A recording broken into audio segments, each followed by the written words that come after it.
വിശ്വാസമെന്നത് ഒരു ബുദ്ധിപരമായ വ്യാപാരമാകാൻ എൻ്റെ സ്വാഭാവിക അവസ്ഥ അതാണ്. ഒരു ബുദ്ധിപരമായ വിനിമയമാണ് വിശ്വാസം. പല കേവല വിശ്വാസങ്ങളുടെയും സ്ഥിതി അതാണ്. അതൊരു ബുദ്ധിപരമായ വിനിമയമായിരിക്കും. പക്ഷെ അത് ഫ്രൂട്ട്ഫുൾ ആകത്തില്ല, വർക്കൗട്ട് ചെയ്യത്തില്ല. ഉടമ്പടിയിൽ നമ്മൾ ചെയ്യുന്നത് വിശ്വാസം എന്ന കേവല ബുദ്ധിപരമായ വിനിമയത്തെ കൺവേർട്ട് ചെയ്യും. എങ്ങനെ കൺവേർട്ട് ചെയ്യും? ഒരു ദൈവസ്നേഹത്തിൻ്റെ എക്സ്പ്രഷൻസാക്കി മാറ്റും. ദൈവസ്നേഹത്തിൻ്റെ പ്രകടനങ്ങൾ. നിങ്ങളെപ്പോഴും ശ്രദ്ധിക്കേണ്ടത്, വിശ്വാസ വളർച്ചയിൽ നിങ്ങൾ ബുദ്ധിപരമായ വിനിമയം, ഒരു ഇൻ്റലക്ച്വൽ കൺവിക്ഷൻ നമുക്ക് തരും. ദൈവം ഏത് കാലത്ത് ഏത് സമയത്തും എന്നെ സഹായിക്കും, ഞാൻ ദൈവത്തിനെ ആശ്രയിക്കുന്നുണ്ട്. ഇല്ലെങ്കിൽ അതിനേക്കാൾ താഴ്ന്ന് ഞങ്ങളുടെ നാട്ടിലും മാതാവില്ലേ, അങ്ങനെ കുറേ സാക്ഷ്യങ്ങൾ വരുന്നുണ്ട്. ഞങ്ങളുടെ നാട്ടിലും മാതാവുണ്ടല്ലോ, പിന്നെ എന്തിനാണ് കെട്ടിയെടുത്ത് ആലപ്പുഴ പോണത് എന്നങ്ങനെ ചെയ്യുന്നു. അപ്പോൾ അതൊരു കേവല വിശ്വാസമാണ്. കേവല വിശ്വാസം ഉള്ള പ്രശ്നം, ഇപ്പം നിങ്ങളുടെ നാട്ടിൽ നിങ്ങൾ നിന്നാലും ഇവിടെ നിന്നാലും കേവല വിശ്വാസക്കാർക്ക് അത് ആക്ടിവേറ്റ് ആകത്തില്ല. വിശ്വാസം നമ്മൾ റീചാർജ് ചെയ്യാം, പക്ഷേ ആക്ടിവേറ്റ് ആകുന്നത് വേറെ ഒരു ഫങ്ഷനാണ് അല്ലേ. മൊബൈലിൽ നമുക്ക് റീചാർജ് ചെയ്യാൻ പറ്റും, പക്ഷേ ആക്ടിവേറ്റ് ആകുന്നത് വേറെ ഒരു ഫങ്ഷനാണ്. അതുപോലെ വി ക്യാൻ ഹാവ് ഫെയ്ത്ത്, പക്ഷെ ആ ഫെയ്ത്ത് ഒരു സാക്ഷ്യത്തിലേക്ക് പ്രവേശിക്കുന്നത് അതിൻ്റെ കണ്ടൻറ്റ് ബേസ് വേറെയാണ്. അതിൻ്റെ അകത്ത് സ്നേഹത്തിൻ്റെ എലമെൻറ്റ്സ് വേണം. ഉടമ്പടിയിൽ പുരോഗമിക്കുന്നുണ്ടെങ്കിൽ നിങ്ങൾ ഇൻട്രോസ്പെക്റ്റ് ചെയ്യേണ്ട ഒരു വിഷയം, എൻ്റെ ഫെയ്ത്ത് കണ്ടൻറ്റിൽ കണ്ടൻറ്റ് ഓഫ് ലവ് ഉണ്ടോ എന്ന് നോക്കണം. നമുക്ക് ആ വിഷയത്തിലൊക്കെ ആധ്യാത്മിക ജീവിതത്തിൽ ഇത്തിരി ബുദ്ധി ഉപയോഗിക്കുന്നത് തെറ്റൊന്നുമില്ല. ഞാൻ നിങ്ങളുടെ വിശ്വാസത്തിൽ കണ്ടൻറ്റ് ഓഫ് ലവ് ഉണ്ടോ ഇല്ലയെന്ന് നോക്കണം. എന്നിട്ട് അതിൻ്റെ കുറവാണ് പരിഹരിക്കേണ്ടത്. കുറവ് പരിഹരിച്ച് മാത്രമേ നമുക്ക് വിശ്വാസ പുരോഗതി പ്രാപിക്കാൻ പറ്റത്തുള്ളൂ. അല്ലെങ്കിൽ ഇങ്ങനെ സ്റ്റാറ്റസ് കോ മെയിൻറ്റെയിൻ ചെയ്ത് പോകും, തൽസ്ഥിതി നിലനിന്ന് പോകും. നമുക്കൊരു 10 ഡിഗ്രി ഫെയ്ത്ത് ഉണ്ട്, നമ്മളെങ്ങനെ തലകുത്തി പോയി. ഇപ്പോൾ നിങ്ങൾക്ക് അതിൻ്റെ അകത്ത് ഈ കൃപാസനത്തിൽ വന്ന് എൻ്റെ പേരിൽ രോഗികളെ ശുശ്രൂഷിക്കാം, വീട്ടിലെ സഹായം കൊടുക്കാം, അമ്മയെ സഹായിക്കാം, അല്ലെങ്കിൽ അപ്പനെ സഹായിക്കാം, പിന്നെ പാവപ്പെട്ടവരെ സഹായിക്കാം. പക്ഷേ ഇങ്ങനെയൊക്കെ സഹായിച്ചാലും ചില സമയത്ത് നിങ്ങളുടെ വിശ്വാസത്തിലൊരു വളർച്ച ഉണ്ടാകാൻ ചിലപ്പോൾ സാധ്യതയുണ്ടാകത്തില്ല. അതെന്തുകൊണ്ടാണ്? അത് നിങ്ങൾ ടെക്നിക്കലി ഫങ്ഷനിലായതുകൊണ്ടാണ്, സാങ്കേതികമായിട്ട് ഫങ്ഷനിലാകുന്നതുകൊണ്ടാണ്. സാങ്കേതികമായിട്ടല്ല എൻ്റെ അത് വരണത്. ഇപ്പം നിങ്ങൾ രോഗികളെ കാണുന്നുണ്ടെങ്കിൽ, ഇപ്പോൾ ചിലരൊക്കെ എന്തുമാത്രം, അതായത് കൃപാസനത്തിൽ ഇത്രയും ദൈവാനുഗ്രഹം നിറഞ്ഞു നിൽക്കാൻ കാരണം ഉടമ്പടി എടുത്തവരെല്ലാവരും ലോകത്തിൻ്റെ എമ്പാടും പോയി ആശുപത്രികളിലും അനാഥാലയങ്ങളിലും ഹോസ്പിസുകളിലും അതുപോലെ തന്നെ കുടുംബങ്ങളിലുമൊക്കെ പോയി ആൾക്കാരെ ശുശ്രൂഷിക്കുകയും ഭക്ഷണം കൊടുക്കുകയും പണം കൊടുക്കുകയും അവിടെ നിന്ന് വസ്ത്രം കഴുകി കൊടുക്കുകയും അങ്ങനെ സൽപ്രവൃത്തികളുടെ ഒരു പ്രളയമാണ് ഈ ഉടമ്പടി അഴിച്ചു വിട്ടിരിക്കുന്നത്. അവരുടെ സൽപ്രവൃത്തികളുടെ ആസ്തി ആ ഉടമ്പടിയുടെ പൊതു ഖജനാവിലെ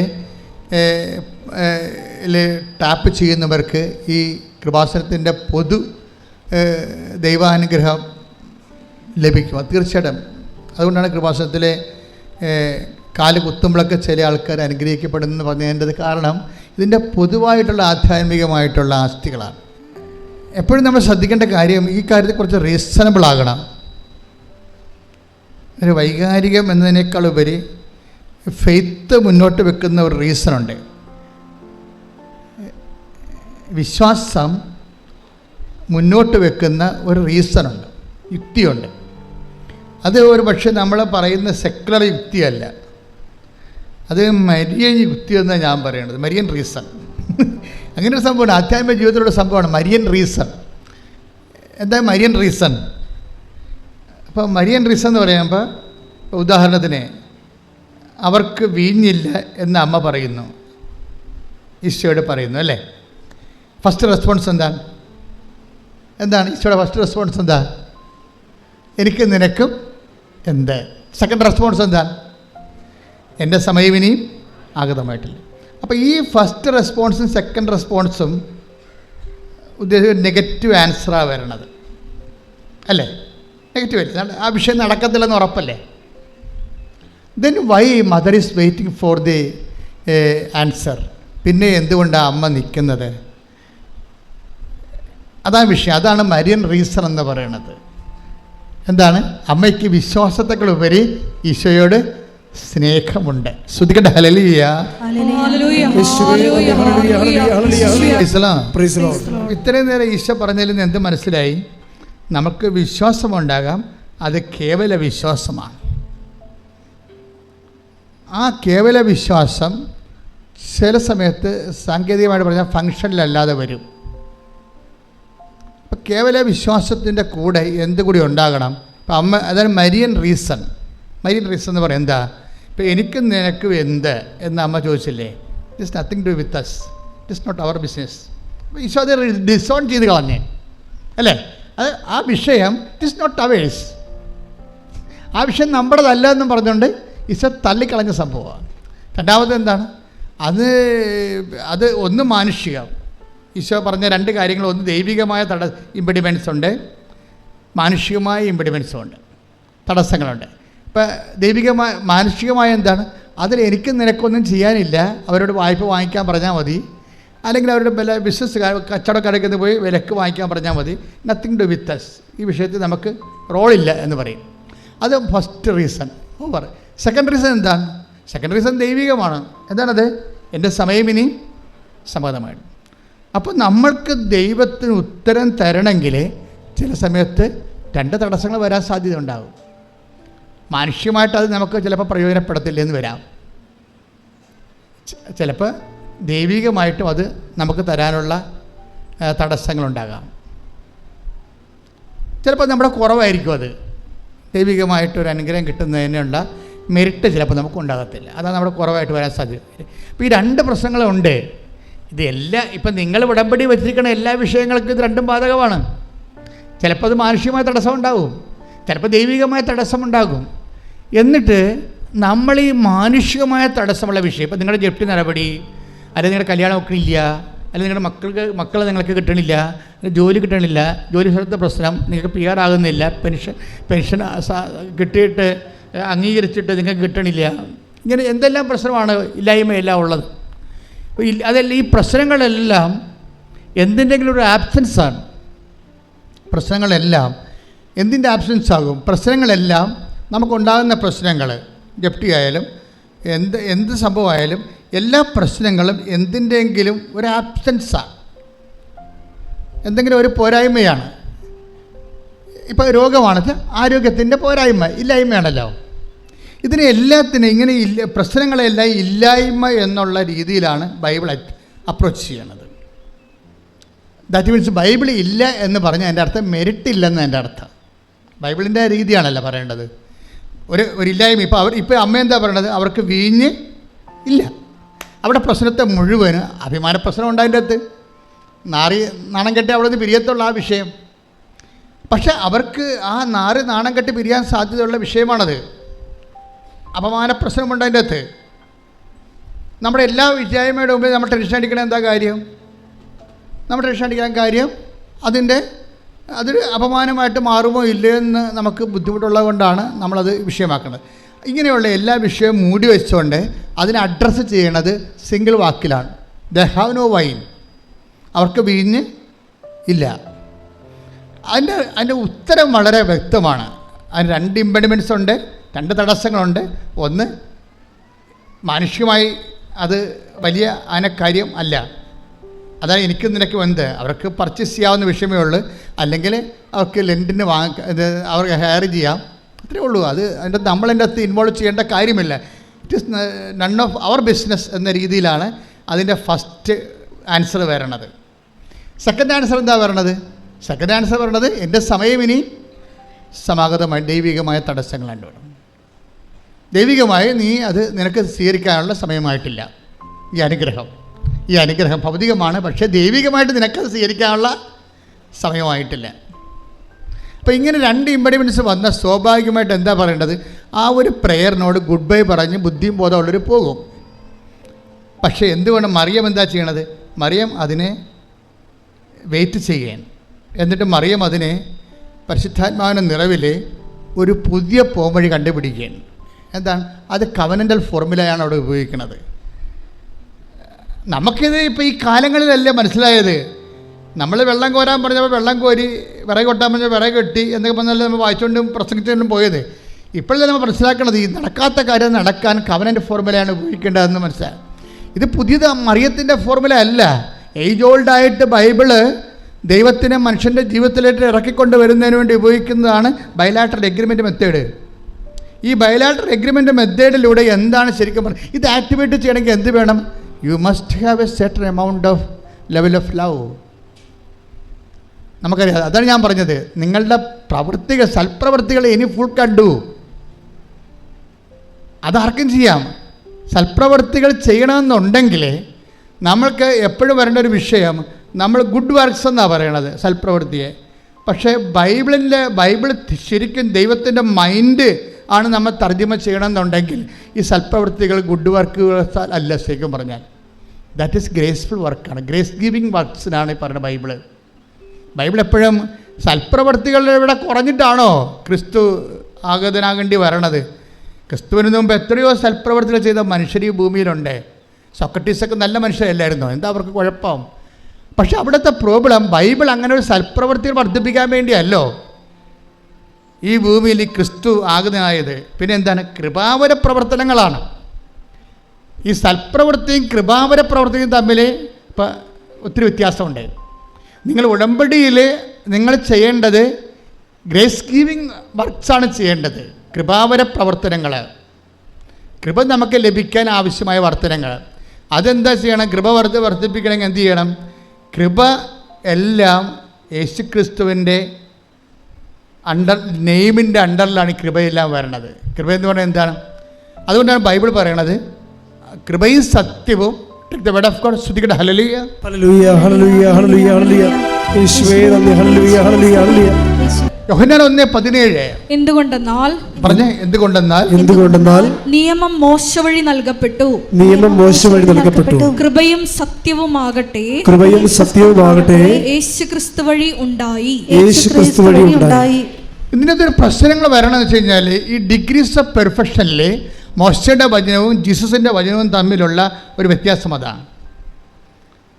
മോസസിൻ്റെ വചനത്തിന് സാങ്കേതികമായ ദൈവത്തിൻ്റെ മനസ്സനുസരിച്ചുള്ള നിയമപരമായിട്ടുള്ള കാഴ്ചപ്പാടുകളാണ് കൈകാര്യം ചെയ്യണത്. കർത്താവിൻ്റെ വചനത്തിൽ അതല്ല. എന്താണ്? കൃപയും സത്യവുമാണ്. കൃപയും സത്യവും ആര് വഴി ഉണ്ടായി? ക്രിസ്തു വഴി ഉണ്ടായി. അപ്പോൾ അതെങ്ങനെയാണ് ഉണ്ടായതെന്ന് നമ്മൾ അറിയണം. ക്രിസ്തു വഴി ഉണ്ടായത്. ഉടമ്പടി ടാർഗറ്റ് ചെയ്യണത് സൽപ്രവൃത്തികളല്ല. നിങ്ങൾ കുറേ ആൾക്കാർ ചെയ്യണത് വെറും സൽപ്രവൃത്തികളാണ്. വെറും സൽപ്രവൃത്തികളെന്ന് വെച്ച് കഴിഞ്ഞാൽ ഇവിടുന്ന് കുറേ കാര്യങ്ങൾ പറഞ്ഞിട്ടുണ്ട്, അതനുസരിച്ച് കൊണ്ട് രോഗികളെ കാണുന്നു. കഴിഞ്ഞ ദിവസം ഞാൻ ഒരു സാക്ഷ്യം പറഞ്ഞത്, ഞാൻ ഓൾഡ് ഏജിൽ ഹോമിൽ പോയി ഒരു ദിവസം മുഴുവൻ നിന്ന് അവിടുത്തെ ഉടുപ്പെല്ലാം അലക്കി കൊടുത്തെന്നാണ്. പിന്നെ വേറൊരു ചേച്ചി സാക്ഷ്യം പറഞ്ഞത്, ഞാൻ ഓൾഡ് ഏജ് ഹോമിൽ പോയി നഖം വെട്ടി കൊടുത്തെന്ന് പറഞ്ഞു. It's okay, you are doing all this kind of things. ഇതെല്ലാം നല്ല സന്തോഷത്തിൽ ചെയ്യുന്നുണ്ട്, സന്തോഷമുണ്ട്, നന്ദിയുണ്ട്. പക്ഷേ ഇതെല്ലാം സൽപ്രവൃത്തികളാണ്. ഈ സൽപ്രവൃത്തികളിൽ നിന്ന് നമുക്ക് കൃപ ഡ്രോൺ ചെയ്യണമെന്നുണ്ടെങ്കിൽ നിങ്ങൾക്ക് വേറെ ഒരു കാര്യം കൂടി വേണം. എന്താ വേണ്ടത്? കൃപ. സൽപ്രവൃത്തികൾ ഇത് ഈ നിങ്ങൾ ചെയ്ത കാര്യങ്ങളെ ക്രിസ്തുവിനെ മാറ്റി നിർത്തിയും ചെയ്യാൻ പറ്റും. ലോകത്ത് എന്തുമാത്രം ആൾക്കാർ ചെയ്യുന്നുണ്ട് ഇല്ലേ? റോട്ടറി ക്ലബ്ബുകാരെ കണ്ണ് വരെ വെച്ച് കൊടുക്കുന്നുണ്ട് ഇല്ലേ? അപ്പോൾ അങ്ങനെ എന്തോ ക്ലബ്ബുകാർ ചെയ്യുന്നുണ്ട്. നാട്ടിൽ ഇന്ന് മാത്രം അയൽക്കൂട്ടങ്ങളും അതുപോലെ തന്നെ പല പലതരമുള്ള പാർട്ടി സംഘങ്ങളും ഒക്കെ പല കാര്യങ്ങളും മനുഷ്യർക്ക് വേണ്ടി ചെയ്യുന്നുണ്ട്. ഇതെല്ലാം സൽപ്രവൃത്തികളാണ്. പക്ഷേ ഒരു ക്രൈസ്റ്റ് സെൻട്രിക് ആയിട്ടുള്ള ഒരു ആധ്യാത്മികത ചര്യം അനുവർത്തിക്കുന്നവരെ കേവലം സൽപ്രവൃത്തികളല്ല നമ്മൾ ലക്ഷ്യം വെക്കുന്നത്, കൃപാവര പ്രവൃത്തികളാണ്. എന്താ കാര്യം? കൃപയും സത്യവും അവൻ വഴി ഉണ്ടായി. അപ്പം കൃപാവര സത്യങ്ങൾ, കൃപാവര പ്രവൃത്തികൾ ചെയ്യാൻ, ഇപ്പോൾ സൽപ്രവൃത്തികളും കൃപാവര പ്രവൃത്തികളും നമ്മൾ വ്യത്യാസം എന്താ? സൽപ്രവൃത്തികൾ മനുഷ്യൻ്റെ പേരിലാണ് ചെയ്യണത്. ചിലർ നല്ല പേരെടുക്കാൻ ചെയ്യും, ചിലർ കൂടുതൽ വോട്ട് കിട്ടാൻ വേണ്ടി ചെയ്യും, ചിലത് ജനകീയ അടിത്തറ ഉണ്ടാക്കാൻ വേണ്ടി ചെയ്യും, ചിലത് അവരുടെ കള്ളത്തരങ്ങളെ പുറത്തറിയാൻ വേണ്ടി ഒരു പുതിയൊരു ഫേസ് കാണിക്കാൻ വേണ്ടി സമൂഹത്തിന് വേറൊരു സംഭവം. അങ്ങനെ ഓരോരോ ലക്ഷ്യങ്ങളാണ് ഈ സൽപ്രവൃത്തികൾക്കുള്ളത്. പക്ഷെ കൃപാവര പ്രവൃത്തി അതല്ല. കൃപാവര പ്രവൃത്തി എന്ന് പറയണത് ക്രിസ്തുവിൻ്റെ നാമത്തിൽ ക്രിസ്തുവിന് വേണ്ടി മാത്രം മഹത്വം കൊടുത്തുകൊണ്ട് ചെയ്യണതാണ്. ക്രിസ്തുവിൻ്റെ നാമത്തിൽ ചെയ്യണം. അതിൻ്റെ 10% ഗ്ലോറി ക്രിസ്തുവിന് മാത്രമാണ്. അതുകൊണ്ടാണ് ബൈബിൾ പറയണത് വലത് കൈ ചെയ്യണത് ഇടത് കൈ അറിയരുത്. മനുഷ്യൻ അറിയരുതെന്നായി പറയണത്. മനുഷ്യന്മാർ അറിയരുതെന്നാണ് പറയണത്. പക്ഷേ മനുഷ്യന്മാർ അറിയുന്ന വെച്ചാൽ എല്ലാ കാര്യവും പാത്തും പതുങ്ങിയും ചെയ്യണമെന്നല്ല. മനുഷ്യൻ അറിഞ്ഞില്ലെങ്കിലും അറിയിക്കാൻ വേണ്ടി നിങ്ങളെ പ്രത്യേകിച്ച് മസിൽ പിടിക്കരുതെന്നതിൻ്റെ അർത്ഥം. ശ്രദ്ധിക്കട്ടെ. ഹല്ലേലൂയ.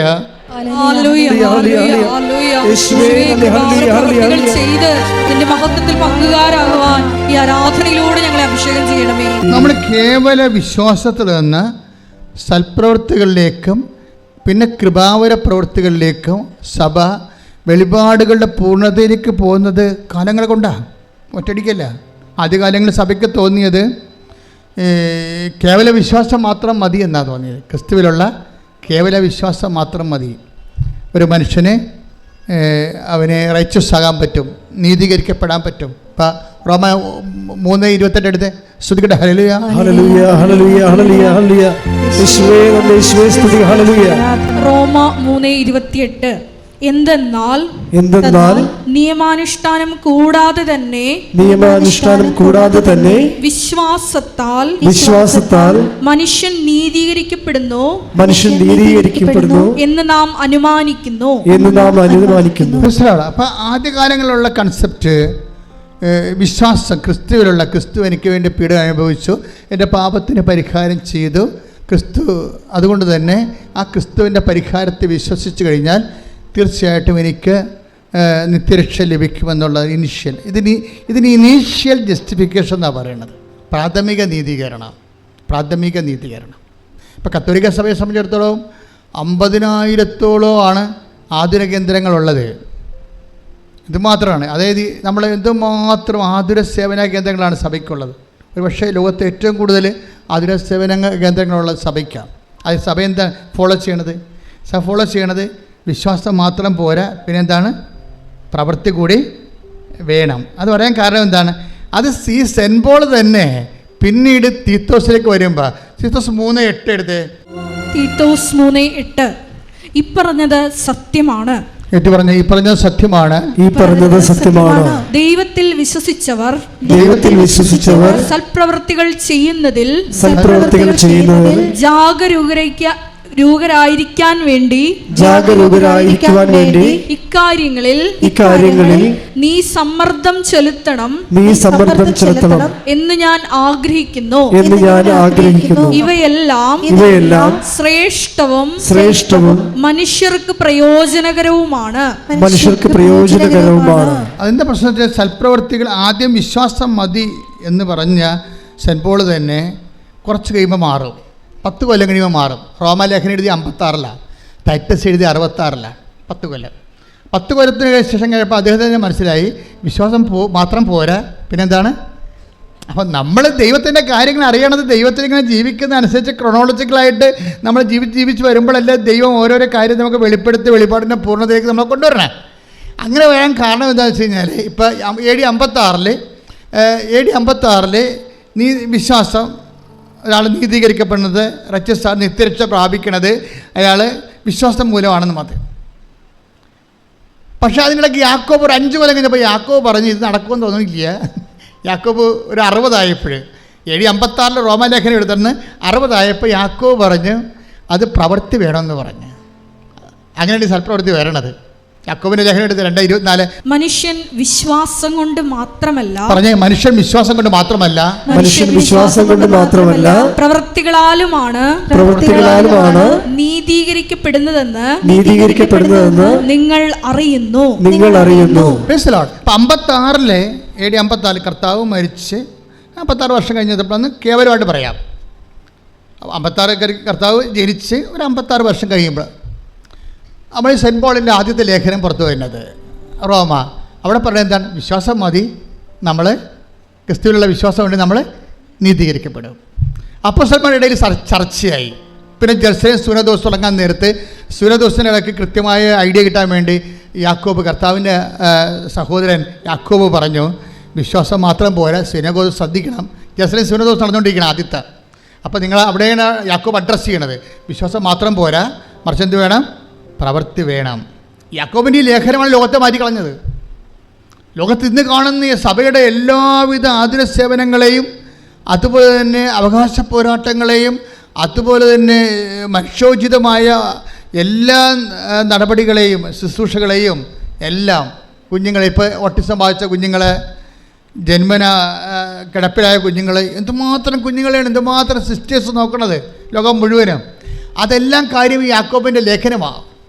യാക്കോബിൻ്റെ ലേഖനം എന്ന് പറയുന്നത് വല്ലാത്തൊരു ലേഖനമായിപ്പോയി. അപ്പോൾ അത് സെൻറ്റ് പോൾ പറഞ്ഞതിന് ശേഷം സെൻറ്റ് പോൾ കർത്താവിനെ കണ്ടിട്ടില്ലല്ലോ, അതാണ് പ്രശ്നം. അതിനുശേഷം പക്ഷെ കർത്താവിൻ്റെ കൂടെ നടന്ന ആളാണ് യാക്കോബ്. യാക്കോബ് കർത്താവിന് മൈൻഡ് റീഡ് ചെയ്തേച്ച് പറഞ്ഞ് പ്രവൃത്തിയില്ലാതെ വിശ്വാസം നീതീകരിക്കപ്പെടത്തില്ല എന്ന് പറയും. ജസ്റ്റിഫൈ ആകത്തില്ല. നിത്യരക്ഷ പ്രാപിക്കണേ പ്രവൃത്തി വേണം. അതുകൊണ്ട് യാക്കോബ് 5 കൊല്ലം സെൻറ്റ് പോളിൻ്റെ ലേഖനം കഴിഞ്ഞ് 5 കൊല്ലം കഴിഞ്ഞപ്പോൾ 60 പറയും. അതൊന്നിട്ട് വായിച്ച് യാക്കോബ് 2:24 ശ്രുതികട ഹല്ലേലൂയ. വിശ്വാസം കൊണ്ട് മാത്രമല്ല പ്രവൃത്തികളാലുമാണ് നീതീകരിക്കപ്പെടുന്നതെന്ന് നിങ്ങൾ അറിയുന്നു. അപ്പോൾ ജെറുസലേം സൂനദോസിൽ തീരുമാനം, നിലപാട് കൃത്യമായി. അപ്പോൾ യാക്കോബ് പൗലോസ് അപ്പോസ്തലനും മനസ്സിലായി സഭയുടെ കറക്റ്റ് നിലപാട്. പൗലോസ് അപ്പോസ്തലനും മനസ്സിലായി പ്രവൃത്തിയാണ് മൂലമാണ് വിശ്വാസം നീതീകരിക്കപ്പെടുന്നത്. അപ്പോൾ പിന്നീട് 5 കൊല്ലം കഴിഞ്ഞപ്പോഴാണ് ടൈറ്റസ് ലേഖനം എഴുതുന്നത്. 5 കൊല്ലം കഴിയുമ്പോൾ ടൈറ്റസ് ലേഖനം എഴുതുമ്പോൾ, തീത്തോസിൻ്റെ ലേഖനം എഴുതുമ്പോൾ സെൻറ്റ് പോൾ പറയും, എന്താ പറഞ്ഞിരിക്കുന്നത്? 3:8 ശ്രുതികട ഹല്ലേലൂയ. ഈ പറഞ്ഞത് സത്യമാണ്. ദൈവത്തിൽ വിശ്വസിച്ചവർ സൽപ്രവൃത്തികൾ ചെയ്യുന്നതിൽ ജാഗരൂകരായിരിക്കാൻ വേണ്ടി ഇക്കാര്യങ്ങളിൽ നീ സമ്മർദ്ദം ചെലുത്തണം എന്ന് ഞാൻ ആഗ്രഹിക്കുന്നു. ഇവയെല്ലാം ശ്രേഷ്ഠവും മനുഷ്യർക്ക് പ്രയോജനകരവുമാണ്. നമ്മൾ എന്താണ് ഈ വിഷയം ഇത്രയും സീരിയസ് പഠിപ്പിക്കാൻ കാരണം ഉടമ്പടി എന്ന് പറയുന്നത് മുഴുവനും പ്രവൃത്തികളാണ്. പ്രാർത്ഥനയുടെ അംശം അതിൻ്റെ അകത്ത് 30% ഉള്ളു, ബാക്കിയെല്ലാം പ്രവൃത്തിയുടേതാണ്. അപ്പോൾ ഈ പ്രവൃത്തികൾ ചെയ്യുന്നവരെ 2 കാര്യം മനസ്സിലാക്കണം. ഒന്നാമത്തെ ഇത് വർക്കൗട്ട് ഫയർ ആകണമെന്നുണ്ടെങ്കിൽ പ്രവൃത്തികൾ ചെയ്യണം. പക്ഷേ this is not my point. എൻ്റെ പോയിന്റ് ഇതുമല്ല. ഞാൻ എന്താ നിങ്ങൾ പറഞ്ഞത്? ഈ സൽപ്രവൃത്തികൾ ഒരു ക്രിസ്തുഇതരമായിട്ട് ക്രിസ്തുവിനെ മാറ്റി നിർത്തിക്കൊണ്ട് വി കൺ do so many good works, അതൊന്നും കൗണ്ടഡ് ആകത്തില്ല. എന്താ കാര്യം? അത് ക്രിസ്തുവിൻ്റെ മഹത്വത്തെ പ്രഘോഷിക്കാത്ത, അവൻ്റെ നാമത്തെ മഹത്വപ്പെടുത്താത്ത പ്രവൃത്തികളെല്ലാം ശരിക്കും പറഞ്ഞാൽ അത് കൃപാവര പ്രവൃത്തികളല്ല. നമ്മൾ we are aiming for graceful works, കൃപാവര പ്രവൃത്തികൾ. നിങ്ങളത് വളരെ കൃത്യമായിട്ട് ചെയ്യണം. സൽപ്രവൃത്തിയും കൃപാവര പ്രവൃത്തിയും തമ്മിലുള്ള വ്യത്യാസം എന്ന് പറയുന്നത്, കൃപാവര പ്രവൃത്തി for the glorification of Christ name, കർത്താവിൻ്റെ നാമത്തിൻ്റെ മഹത്വത്തിനാണ് അത് കാഴ്ചവെക്കുന്നത്. അതുകൊണ്ടാണ് ഇൻറ്റൻഷൻ പ്രധാനപ്പെട്ടതായി വരുന്നത്. നമുക്ക് ഇൻറ്റൻഷൻ പ്രധാനപ്പെട്ട, ചെയ്ത പ്രവൃത്തി ചെയ്യല്ല പ്രശ്നം. നിങ്ങൾ അതാണ് ഈശോ ഒരു ഗ്ലാസ് പച്ചവെള്ളമാണ് take the word of God 10:42 ശ്രുതികട ഹല്ലേലൂയ.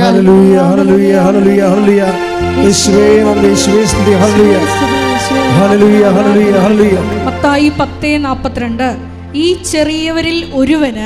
ഈ ചെറിയവരിൽ ഒരുവന് ശിഷ്യന് എന്ന നിലയിൽ ഒരു പാത്രം വെള്ളമെങ്കിലും കൊടുക്കുന്നവന് പ്രതിഫലം ലഭിക്കാതിരിക്കുകയില്ലെന്ന് സത്യമായി ഞാൻ നിങ്ങളോട് പറയുന്നു. ഇവിടെ പ്രശ്നം എന്തുമാത്രം വലിയ കാര്യങ്ങൾ ചെയ്തു എന്നല്ല, ചെറിയ കാര്യങ്ങൾ പോലും ചെയ്താൽ അത് കൗണ്ടാകണത് അത് കൃപാവര പ്രവൃത്തി ആയതുകൊണ്ടാണ്. മനസ്സിലായോ? അത് ക്രിസ്തുവിൻ്റെ നാമത്തിൽ ചെയ്യുന്നത് കൊണ്ടാണ്.